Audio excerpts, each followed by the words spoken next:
65បានថតកន្លែង Army មើល Adidas មិន Nike បាន100យកឡើយនឹងអត់ដឹងធ្វើមួយណាមាន Nike នោះគេដាក់ជាប់នឹងនេះតាគេដាក់ជាប់នឹង អាហ្នឹងគេដាក់លើ shelf ហ្មងយាយគេដាក់លើប្រអប់ឯងមាន receipt ដែរអូយមាន receipt ដែរអាមីមើលបានដែរ 64.99 70 64.99 មាន receipt ហើយនៅតាក់ទៀត តាក់70តាមីសូតម្លៃបើជើង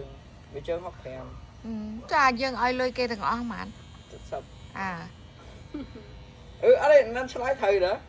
ម៉ាមីអត់បានសួរតម្លៃពេញម៉ាមីសួរតម្លៃតែបើជើងទៅ So technically